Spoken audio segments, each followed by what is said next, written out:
Assalamu alaikum dear students, myself Dr. Sajjad Ahmed Mir, Senior Lecturer of Physics, Government Boys Higher Secondary School, Pampur. Now today we opted a topic which is very interesting topic, used in making a lens. I mean that's the formula which is used in making the lens. That formula is called the lens maker's formula, and that we have opted. So this is actually in the syllabus of physics for class 12th, and I wish all those students who are studying in class 12th and other science students to give please keen attention to this lecture, and I am sure that you will understand the things how they can be worked out.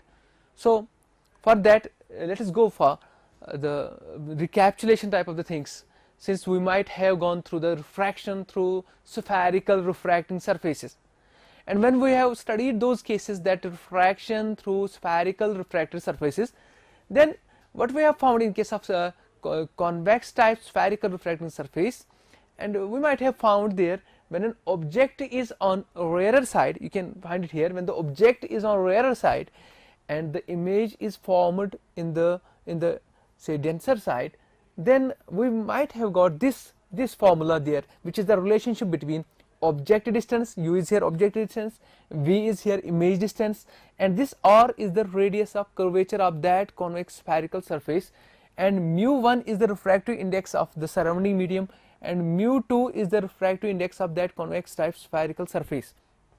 Now however, if the object is on the denser side, then what we have got the similar relationship there between the object distance u, image distance v, and the radius of curvature for that spherical surface with the respective refractive indices. We might have got this similar kind of the relationship, with only difference that we need to exchange mu1 by mu2 and mu2 by mu1. This was a kind of recapitulation. Here mu2 mu1, here it is mu1 by mu2. Just you need to remember, when object is on the rarer side, you will get something like this equation, and when the object is on the denser side, this relationship comes out.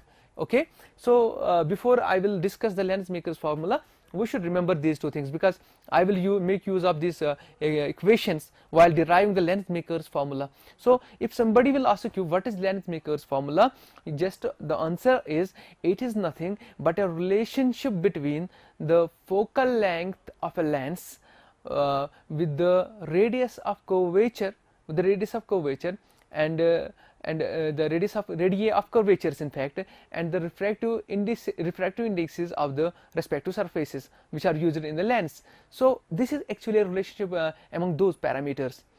But this relationship, which is between the focal length of lens with the radii of curvatures of its two surfaces, spherical surfaces, and the refractive indexes of the glass material, it's a relationship. But the relationship, the formula is used in making a lens of desired focal length.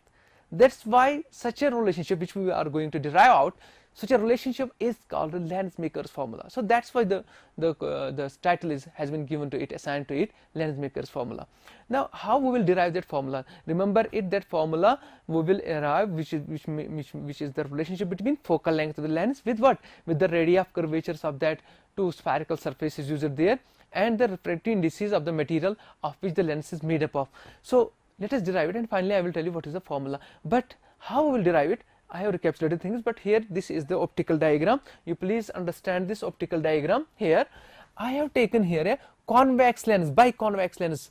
Okay, I have taken the convex lens comprised of two spherical surfaces. It is a biconvex. Here one convex surface, and here another convex surface. What is convex means? Which is convex towards the rear side. ये rear side की तरफ भी convex है, उधर दूसरी surface भी rear side की तरफ convex है. तो मेरा ये lens बन रहा है out of that. I could have taken the biconcave lens. I could have taken the plano concave lens, but those things which will later on will take as the special cases. But for general case I selected the biconvex lens. Otherwise there are so many lenses, but वो हम special case में study करेंगे या बताएंगे अगर time मिला इस lecture में. Now देखिए, this is the lens, and lens is comprised of two spherical refracting surface. One spherical refracting surface is x p1y, this is one, and the second one is x p2y. So two this refracting surface, spherical refracting surfaces. अगर हम पहली वाली spherical refracting surface की बात करें, पहली वाली का जो ऑप्टिकल सेंटर है सो चूंकि ये अगर हम देखेंगे ये स्फीयर का, ये एक स्फीयर बन जाएगा, ये उसी की आर्क है, इस वाले का स्फेरिकल जो ऑप्टिकल सेंटर होगा C1 कहलाएगा। लेकिन जो यहाँ दूसरी वाली स्फेरिकल रिफ्रैक्टिंग सरफेस है, इसका ऑप्टिकल सेंटर का हम 2 नाम देंगे, C2। So C1 is the optical center of first refracting surface of the lens, and C2 is the optical center of the second refracting this surface. Okay, and point number 2 is this P1 is the pole of the first refracting surface, and P2 is the pole of second refracting surface. Okay, then second thing, so these are the two normals A and B. There we have normal which passes through the respective optical centers. One thing. So let us. This is the object here. Students, please note down that there are some Cartesian sign conventions for refracting surfaces. The same will be here with some additions. You need to understand is what are the sign conventions, Cartesian sign conventions for this lens. Class 12th students, physics students, understand it. What you will do, always measure here the distances from the optical center of the lens. In case of refracting surface, what you have taken from the pole of the the surface, but here you will take every measurement from this optical center of the lens. Okay, or similarly, one more thing, the aperture of the lens is considered very very small. If we consider aperture small, तो उससे क्या होगा, उससे ये होगा that optical center will be nearer to the pole, but for small aperture lens, and this pole number 2 will be close to the optical center C of the lens. So अगर हम measurement लेंगे ना C से, optical center से, तो ये मतलब है जैसे कि हम पोल से ही ले रहे हैं। ऐसा क्यों? क्योंकि इससे जो हमारी measurement है previous जो हमने क्वेश्चंस पढ़े होंगे रिफ्रैक्टिंग सरफेस में, वहाँ पोल से लेते हैं तो हमारी वो फॉर्मूला चेंज नहीं होंगे, इसलिए हम स्मॉल अपर्चर यहाँ पर लेना है। सेकंड थिंग, जो भी डिस्टेंस आप मेजर करोगे in the direction of the incident ray, they are taken to be positive and vice versa. मतलब जो अगर आपने जो मेजरमेंट ली ऑप्टिकल सेंटर से, अगर वो अगेंस्ट द इंसिडेंट रे होंगे तो वो नेगेटिव लेना, अगर वो इन the direction of the incident रे होंगे तो पॉजिटिव लेने हैं। तो ये आपको साइन कन्वेंशन याद रखने हैं। और one more Cartesian sign convention is that object as well as image, they are taken to be as a point size. वो आपको point size लेने हैं on the principal axis। जैसे कि मैंने यहाँ object for object ये point size ही लिया, मैंने बड़ा नहीं लिया। So object is here, okay? तो आपको conventions याद रहे। First of all the measurements should be taken from the optical center of the lens, and the lens should be considered of a small aperture, and the measurement taken in the direction of the incident ray are taken positive, I mean from the optical center positive. However, those measurements which are measured from the optical center but are opposite to the incident rays, they are taken as negative. And these are some coordinate sign conventions. मैं यहाँ पर आपको जो students हैं, चूंकि आप class 12th में पढ़ते हैं, मैं आपको आप शॉर्टकट में इसको बताऊंगा करना क्या है, बिकॉज हमने रिफ्रैक्टिंग सरफेस ऑलरेडी पढ़े होंगे ना, जैसे कि मैंने ये रिकैप्चुलेशन किया, तो हम इसको डिराइव कैसे करेंगे। देखिए क्या है, अगर मैं इसको रब करता हूँ, बिकॉज ये रिकैप्चुलेशन थी तो मैं इसको रब कर रहा हूँ। देखिए एक बात मैं आपको स्टूडेंट्स बोल रहा हूँ, स्टूडेंट्स प्लीज रिमेंबर इट, हमारे पास अब ये एक रिफ्रैक्टिंग सरफेस नहीं है, हमारे पास दो कॉन्वेक्स रिफ्रैक्टिंग सरफेस है, ठीक है। एक है XP1y एंड दूसरा क्या है XP2y, okay, XP1y and XP2y। अब तो मतलब जो रे ऑफ लाइट है ना, इंसिडेंट रे ऑफ लाइट, तो वो अब उसमें एक रिफ्रैक्शन नहीं हो जाएगी, उसमें अब दो रिफ्रैक्शंस हो जाएंगे, ठीक है। तो हमें अंडरस्टैंड करना है वो प्रोसेस, और फिर देखने इमेज कैसे बनेगी, और तभी ऑब्जेक्ट इमेज और फिर इसका फोकल लेंथ, तभी वो रिलेशनशिप आ जाएगी, जिस रिलेशनशिप को हम बोलते हैं lens makers formula. Keenly understand कर लेना। फर्स्ट हम क्या करेंगे, देखिए ये मैंने ऑब्जेक्ट लिया, ओके, ऑब्जेक्ट से जो रे ऑफ लाइट ए पे टकराएगी, जब वो ए पे टकराएगी, नॉर्मल के साथ जो एंगल बनेगा उसको हम बोलेंगे इंसिडेंट एंगल, ठीक है। क्योंकि यहाँ पर दो रिफ्रैक्शन हो रही है, मैं इसको I1 नाम दूंगा, ये इंसिडेंट एंगल फर्स्ट होगा। और फिर ये जो है, मान लीजिए जो बाहर से एयर है, इसका रिफ्रैक्टिव इंडेक्स μ1 है, ये एब्सोल्यूट रिफ्रैक्टिव इंडेक्स है, और मान लीजिए जो लेंस है उसका एब्सोल्यूट रिफ्रैक्टिव इंडेक्स μ2 है। एब्सोल्यूट रिफ्रैक्टिव इंडेक्स मतलब refractive index with respect to air, अगर किसी और मीडियम के विद रिस्पेक्ट लेते हैं उसको एब्सोल्यूट नहीं बोलते हैं, उसको रिलेटिव बोलते हैं, रिलेटिव रिफ्रैक्टिव इंडेक्स। तो मैं जब बोलूंगा एब्सोल्यूट रिफ्रैक्टिव इंडेक्स मतलब refractive index with respect to the air, okay. तो इसका μ1 है और इसका क्या है, इसका μ2 है, और जो रियर साइड जो है इसका μ1 है, इसका μ2 है। तो चूंकि जब ये रे ऑफ लाइट यहां से जाएगी, जब वो लेंस के साथ टकराएगी, चूंकि उसको रेयर से डेंसर साइड की तरफ जाना है, बिकॉज लेंस तो डेंसर है, उसे हमने इसको रेयर माना, तो चूंकि ये लाइट जा रही है from rare to denser, therefore light तो रिफ्रैक्ट हो जाएगी, वो बेंड हो जाएगी, वो टुवर्ड्स द नॉर्मल हो जाएगी, अवे फ्रॉम द नॉर्मल। वो हो जाएगी टुवर्ड्स द नॉर्मल, क्योंकि लेंस तो डेंस मटेरियल है, ठीक है, तो वो हो गई टुवर्ड्स द नॉर्मल। और ये मेरा एंगल जो यहाँ पर बन रहा है, क्योंकि यहाँ पर जगह नहीं है तो मैं थोड़ा यहाँ दिखाऊंगा, ये मेरा R1 होगा, मतलब वो रिफ्रैक्टिंग एंगल यहाँ पर होगा, वो रिफ्रैक्टिंग एंगल ये R1 है, फाइन। तो ये बन गए रिफ्रैक्ट। लेकिन उसके बाद जब वो क्या हो जाएगी, जब वो अगर दूसरी, सुनिए मेरी बात, अगर ये लेंस ये दूसरी रिफ्रैक्टिंग सरफेस नहीं होगी तो ये लाइट जो है जब वो बेंड हो गई तो बेंड होने के बाद वो सीधे ही चलेगी, ये सीधे, ठीक है, अगर आपको लगता नहीं है तो, बट ये सीधे जा रही है, स्ट्रेट जा रही है, और स्ट्रेट जाके यहाँ प्रिंसिपल एक्सिस से टकराएगी। जो रे ऑफ लाइट यहां से जाएगी, यानी जो दूसरी ray of light principal axis से जाएगी, क्योंकि वो नॉर्मली हिट कर रही है सरफेस को, तो जो भी at right angles orthogonally hit करेगी वो अनडिविएटेड रहती है वो रे ऑफ लाइट, तो वो निकलेगी ऐसे। तो ये जो रे ऑफ लाइट वहां से आ गई ना, ओ ए जो थी इंसिडेंट रे ऑफ लाइट, वो रिफ्रैक्ट होकर अगर दूसरी रिफ्रैक्टिंग सरफेस ना होती, XP2Y नहीं होती, तो वो सीधे ही चली जाती लाइक दिस, और उसके बाद वो टकराती यहाँ पर, तो ये रेज ऑफ लाइट यहाँ पर मिलते और यहाँ पर वो इमेज बनाती यहाँ पर। सो ये कब है, ये केस तब है जब हमारे पास सिर्फ एक रिफ्रैक्टिंग सरफेस हो XP1Y। तो ये O से लेकर ऑप्टिकल सेंटर तक जो डिस्टेंस होगी वो ऑब्जेक्ट डिस्टेंस है, मैंने उसका नाम U1 लिखा क्योंकि ये फर्स्ट रिफ्रैक्टिंग सरफेस के लिए है।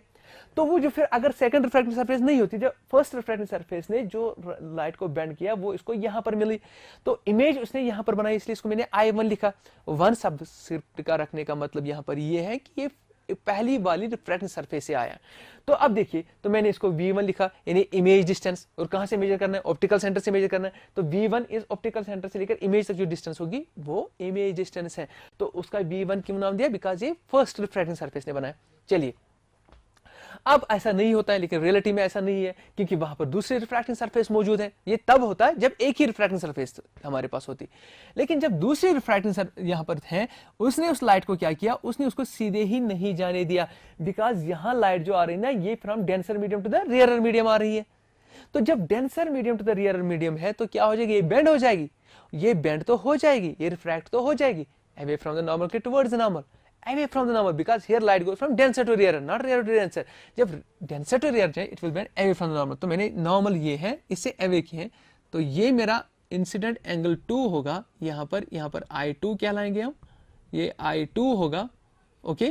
लेकिन यहाँ पर जो ये एंगल बनेगा फाइनली, ये मेरा रिफ्रैक्शन एंगल नंबर 2 होगा, रिफ्रैक्शन एंगल 2 हो गई ना। और फाइनली ये मिलेगा यहाँ पर, फाइनली ये हमारा फाइनल इमेज होगी, ठीक है। ये एक्चुअली I2 है, लेकिन I2 के बदले हम लिखेंगे सिंपली I2 के बदले लिखेंगे सिंपली I। तो ये मेरी फाइनल इमेज है, ये मेरी फाइनल इमेज है, ओके।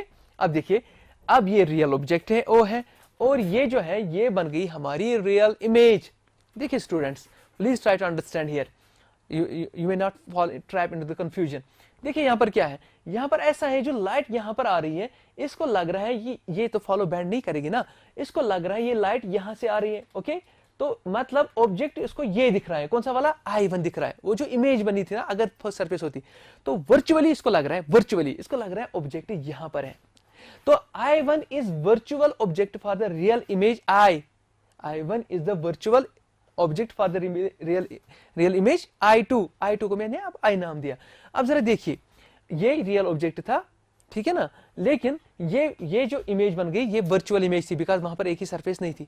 अब रियल इमेज बन गई, लेकिन इस रियल इमेज के लिए जो ऑब्जेक्ट कौन सा लग रहा है, इसको लग रहा है यहाँ पर वर्चुअली I1 है। अब दूसरी बात, यहाँ इसको रे का आ रही थी, रेयर से आ रही थी और डेंसर की तरफ जा रही थी, लेकिन इसके लिए केस क्या है, यहाँ डेंसर से आ रही है और रेयर की तरफ जा रही है। तो वो फॉर्मूला जो मैंने पहले लिखी थी यहाँ पर बोर्ड पे, तो मतलब एक को आपको रेयर से डेंसर वाला केस लेना है, दूसरे को आपको डेंसर से रेयर वाला केस लेना है।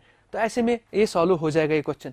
तो देखिए हम क्या करेंगे, हम लिखेंगे पहले ऐसे, for refracting surface for SRS का मतलब स्टूडेंट्स मैं एक बार बोल रहा हूँ आपको, spherical refracting surface. Once again, spherical refracting surface for SRS, कौन सी वाली, XP1Y, ये वाली पहली रिफ्रैक्टिंग सरफेस। इसके लिए relationship between image distance, object distance and this refractive index क्या है, वो हमें यहां पर करना है, वो मैंने ऑलरेडी लिखी थी। देखिए क्या हो जाएगा, यहां पर हो जाएगा ऐसे, -μ1 divide by U plus μ2 divide by V is equal to 1 by R mu two minus mu one. मैंने ऑलरेडी ये आपको यहाँ पर एज ए रिकैप्चुलेशन दिया था, लेकिन फिर मैं लिख रहा हूँ। बट ये तो जनरल एक्सप्रेशन है ना, ये तो जनरल कहाँ, जब ऑब्जेक्ट होगा रियर साइड में, और रिफ्रैक्टिंग सरफेस फर्स्ट के लिए एक्स p1y के लिए हमारा ऑब्जेक्ट है रियर साइड में ही, तो फॉर्मूला यही वैलिड है। बट यहाँ पर हम ऑब्जेक्ट डिस्टेंस को u1 नाम दिए, ये देखिए u1 नाम दिए हैं, और इमेज डिस्टेंस को हम v1 नाम दिए, ये है v1 इमेज डिस्टेंस। तो इसलिए मैंने अब सबस्क्रिप्ट लिखना शुरू कर दिया, क्योंकि ये अब जनरल केस नहीं है, अब ये पर्टिकुलर केस हो गया। तो इसी तरीके से जो इसका रिफ्रैक्टिव इंडेक्स है उसको मैं r1, तो पता चला ये फर्स्ट रिफ्रैक्टिव सरफेस के लिए सब में सबस्क्रिप्ट मैंने 1 1 दिया, बाकी म्यू1 म्यू2 वही रहेगा, बिकॉज मैंने कन्वेंशनली वही इस्तेमाल किया, रियर साइड को म्यू1 और डेंसर साइड को म्यू2। चलिए इसको इक्वेशन नंबर हम 1 नाम देंगे, ठीक है, 1 नाम देंगे। तो similarly for SRS, what is now SRS, spherical refracting surface, जो कि कॉन्वेक्स है, ऑफ कोर्स कॉन्वेक्स है, वो xp2y यानी दूसरी रिफ्रैक्टिंग सरफेस, इसके लिए मुझे ऑब्जेक्ट इमेज डिस्टेंस और रेडियस ऑफ कर्वेचर के बीच में कौन सी रिलेशनशिप है। देखिए ये वाली तो वैलिड है, मैं पहले लिखता हूं फिर बाद में चेंज करूंगा। μ1/u plus μ2/v is equal to 1/r μ2 minus μ1। Okay, ये तो तब है जब ऑब्जेक्ट रियर से डेंसर जा रहा है, लेकिन उसके लिए वो केस नहीं है, उसके लिए केस है डेंसर से रियर। तो ये म्यू एक्सचेंज करवाने हैं, मतलब ये μ2 आएगा और ये क्या आएगा, ये μ1 आएगा, ठीक है। तो यहां पर भी एक्सचेंज करना है, यहां μ1 आएगा और यहां क्या आएगा, μ2 आएगा, बिकॉज यहां डेंसर से रियर की तरफ रह जा रही है, अंडरस्टैंड। और दूसरी बात, ऑब्जेक्ट डिस्टेंस क्या है, देखिए डियर, ऑब्जेक्ट डिस्टेंस दूसरे के लिए क्या है, क्योंकि दूसरे के लिए जो यहाँ इमेज डिस्टेंस थी ना, पहले के लिए v1, दूसरे को लग रहा है, जो दूसरी सरफेस है उसको लग रहा है ऑब्जेक्ट वहां पर है, तो ये जो v1 है ना दूसरे के लिए, ये u2 है, मतलब ऑब्जेक्ट डिस्टेंस सेकंड सरफेस के लिए। पहले सरफेस के लिए जो इमेज डिस्टेंस v1 है, दूसरे के लिए वो ऑब्जेक्ट डिस्टेंस u2 है, ठीक है ना। तो ये मैं यहाँ पर u2 लिखता हूँ, ये ऑब्जेक्ट डिस्टेंस है, और इमेज डिस्टेंस v2 वहां लिखा है मैंने, इमेज रियल में ये बन गई i, तो i की सीध में जो है, अगर मुझे यहाँ तक जा रहा है एक्चुअली, तो ये जो है ये इमेज डिस्टेंस है v2, मैंने यहाँ लिखा है v2। तो अब देखिए दूसरी जो रिफ्रैक्टिंग सरफेस है उसके लिए रेडियस ऑफ कर्वेचर r2 है, तो इस इक्वेशन को हम नाम देंगे 2, ठीक है। अब हम ऐड करेंगे, देखिए ऐड करेंगे, ऐड इक्वेशंस, हम इक्वेशंस फर्स्ट एंड सेकंड को ऐड करेंगे, जरा बताइए क्या मिलेगा हमें। देखिए इक्वेशंस आपके सामने, आपको आएगा माइनस μ1/u1 प्लस μ2 शाबाश μ2/v1, ये हो गया, ये इसको ऐड कर लो, किसके साथ ऐड करना है, ये वाली टर्म माइनस μ2 शाबाश u2, ठीक है, प्लस μ1/v2, ये आ गई इक्वेशन, इज इक्वल टू, यहाँ इन दोनों को राइट हैंड साइड भी ऐड हो जाएगा, तो यहाँ रहेगा 1/r1, यहाँ रहेगा μ2 माइनस μ1, फिर आएगा प्लस 1/r2, क्योंकि दूसरी ये टर्म 1/r2 μ1 माइनस μ2, ये देखिए ये हमारी इक्वेशन है। क्योंकि जगह नहीं है तो मैं ये रब कर रहा हूं सेक्शन नंबर 1। ओके, अब देखिए, अब दोनों को ऐड करेंगे, आप देखिए बहुत ही खूबसूरती के साथ इसको डिराइव करेंगे आप घर में, आज आप कर लेना। तो ये देखिए, अब यहां जब ऐड करेंगे हम ऐसे करेंगे ऐड, यहां पर मैं ऐसे लिखूंगा माइनस μ1/u1, ऐसे μ1/u1 प्लस यहां पर क्या है μ2/v1 प्लस, यहां देखिए प्लस माइनस माइनस, यहां पर माइनस आएगा, फिर क्या आएगा μ2/u2, शाबाश μ2/u2, ये देखिए very good, plus μ1 divide by फिर क्या है v2।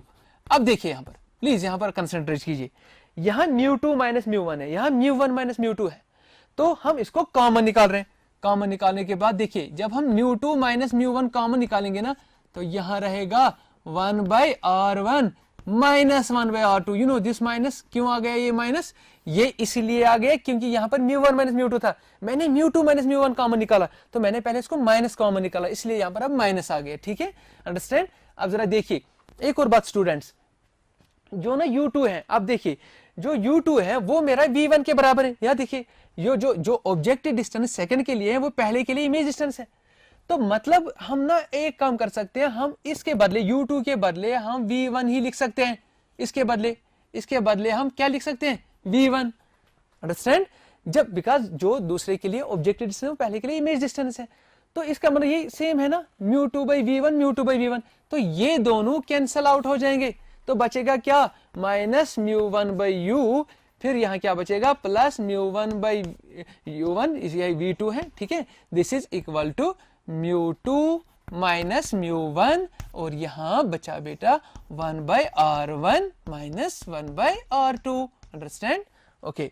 सो देखिए अब और एक मैं आपको दिखाऊंगा एक बात और, देखिए कीनली देखिए कैसे डिराइव खूबसूरती के साथ ये होने वाला है। अब मैं ना यहाँ से μ1 कॉमन निकालूंगा, ठीक है, तो यहाँ बचा 1 बाई u1, ठीक है, जब μ1 कॉमन निकाला 1 by u1 plus 1 by v2, okay, ऐसे this is equal to μ2 minus μ1, यहाँ पर बचा 1 by r1 minus 1 by r2। Dear ये मैंने इसीलिए टीवी लेक्चर लिया बिकॉज यहाँ डिराइवेशन थी, ओके।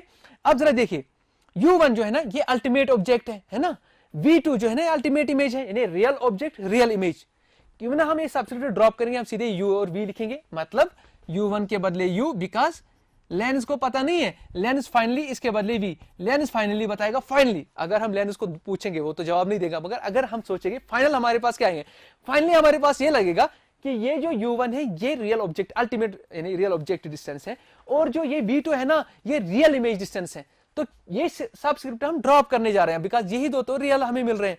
तो हम अब यहाँ लिखेंगे μ1, तो यहाँ पर लिखेंगे minus 1 by u plus 1 by v, okay, got it, this is equal to μ2 minus μ1, यहाँ पर आएगा 1 by r1 minus 1 by r2, okay, got it.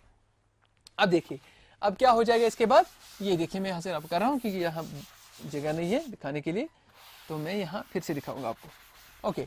देखिए अब इसको ना डिवाइड करेंगे, मैं लिखूंगा ऐसे minus 1 by u, I hope you understood it well, plus 1 by v is equal to, मैं ना यहाँ डिवाइड करता हूँ, देखियो μ2 माइनस μ1 डिवाइड बाई μ1, ये देखिए ऐसे, और यहाँ पर रहेगा 1 by r1 minus 1 by r2, ये देखिए। अब यहाँ पर आएगा माइनस म्यू ये plus minus 1 by u plus 1 by v, अब यहाँ अलग अलग दीजिए μ2 बाई μ1 माइनस μ1 बाई μ1, ऐसे अलग अलग दे दिया, और यहाँ बचा 1 by r1 minus 1 by r2, ये देखिए कैसे हम आ रहे हैं इस इक्वेशन की तरफ। यहाँ पर minus 1 by u plus 1 by v is equal to, यहाँ देखिए यहाँ क्या हो जाएगा, this is μ2 by μ1, denser medium with respect to rare medium, इसी को बोलते हैं रिलेटिव रिफ्रैक्टिव इंडेक्स, इसको म्यू लिखते हैं, refractive index of denser medium with respect to rare medium, यानी here denser medium is lens और रेयर मीडियम अगर हम एयर लेंगे तो लेंस को एयर के मुकाबले में म्यू माइनस ये कट हो जाएगा, यहाँ 1 बचेगा 1, और यहाँ बचेगा 1 by r1 minus 1 by r2। देखिए अब ये जो है finally you can prove that, अगर डिटेल में जाएंगे तो इसमें थोड़ा टाइम लगेगा, आपको क्या करना पड़ेगा उसके लिए आपको पहले फर्स्ट प्रिंसिपल सेकंड प्रिंसिपल लेना पड़ेगा।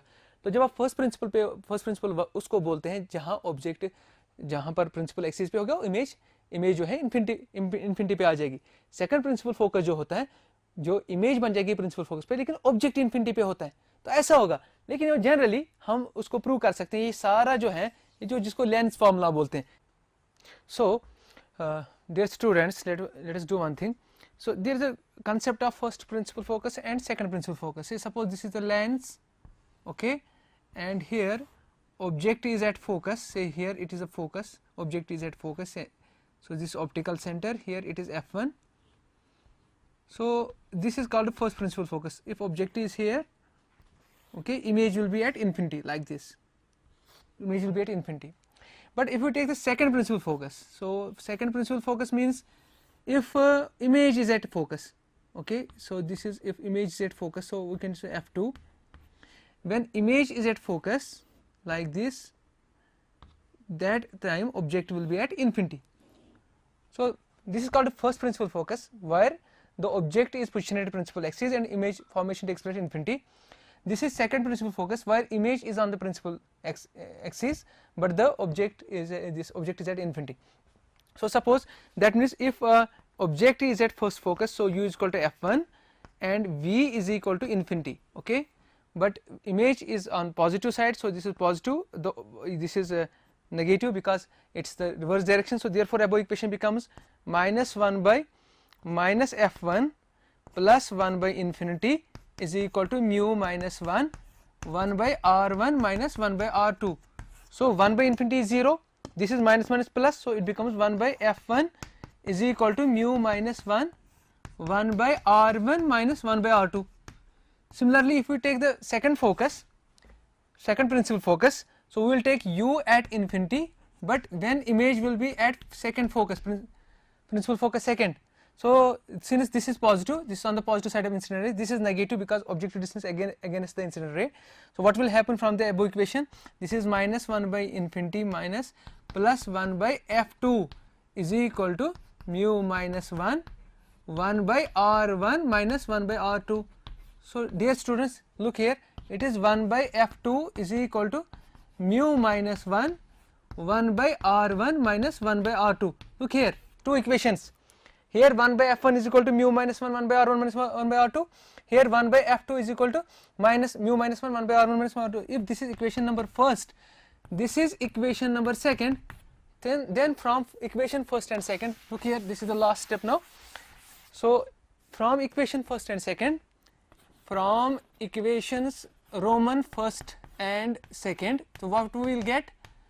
We get f1 is equal to f2 is equal to f से, मतलब क्योंकि दोनों बराबर हैं, ये देखिए राइट हैंड साइड दोनों का सेम है, तो left hand side 1 by f1 is equal to 1 by f2, it means f1 is equal to f2. तो मैंने f के बराबर लिखा, तो फ्रॉम से हम लिख सकते हैं f is equal to this 1 by f, I'm sorry, here 1 by f, so 1 by f, therefore 1 by f is equal to mu minus 1 by r1 minus 1 by r2. This is the Lensmaker's formula, required Lensmaker's formula. This is Lensmaker's LMF, Lensmaker's formula. Thank you very much. This is today's topic.